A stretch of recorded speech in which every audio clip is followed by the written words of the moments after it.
Yep, her er Taiwan. Jeg bor, skal lige se, der i Taoyuan. Taipei er her, min skole ligger cirka her. Jeg har lige haft ferie, og der tog vi første par dage ned til Yilan, som ligger her. Der er blevet bygget en ny tunnel ned igennem her, som er 12,9 km lang, den er jeg meget stolt af.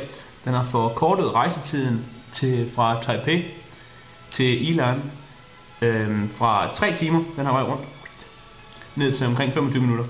Så det er jo ret snedigt.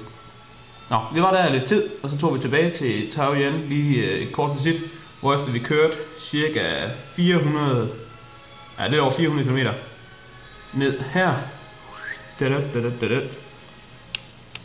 Taichung. Det er en stor by. Kører videre ned her. Kaohsiung, også en meget stor by. Hele vejen, nu skal jeg lige se om jeg kan finde det hernede.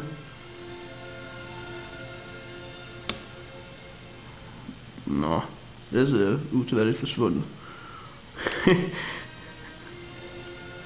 Vi boede hernede et sted.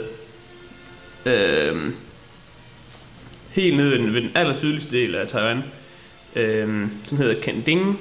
Der er en stor nationalpark hernede, der omfatter det meste af området hernede. Der var vi lidt og se lidt. Efter det der kørte vi herop, og så crossede vi over her. Som man nok kan se, så er vejen ikke helt lige her. Det er den heller ikke her. Her bliver lidt mere lige. Kører hele vejen langs vandet her. Op til Taichung. Taichung hedder den, som betyder Tai, øst, by. Bagefter kører vi op her.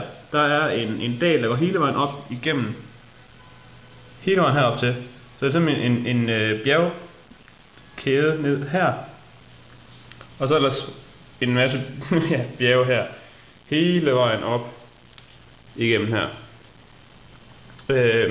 Efter det, der kørte vi op herop og kiggede lidt herop i det her Taroko, som er en kløft herop. Og så kørte langs vandet her. Det her stykke her, det er helt fantastisk, synes jeg.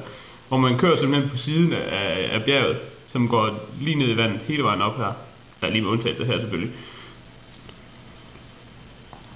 Som man nok kan se, så er der flest veje herovre vestpå, og det er også der er langt flest mennesker, der bor. Fordi det stykke herude, det er stort set fladt, og det er næsten smeltet sammen til en stor by hele vejen heroppe af. Også hele det område heroppe omkring Taipei.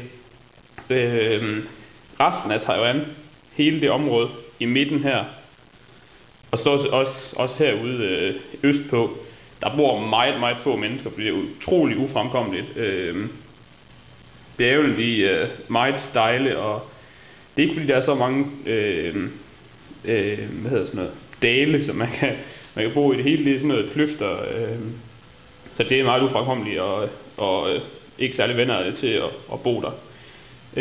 Man kan også se, der er en togbane, der går hele vejen rundt. Og her hele vejen opad her, der er det kun et spor. Fordi der er simpelthen ikke plads til mere. Det er langt det meste af det kører faktisk gennem tunneler hele vejen ned. Så ja, folk de bor herovre i stedet for. Jeg bor herovre.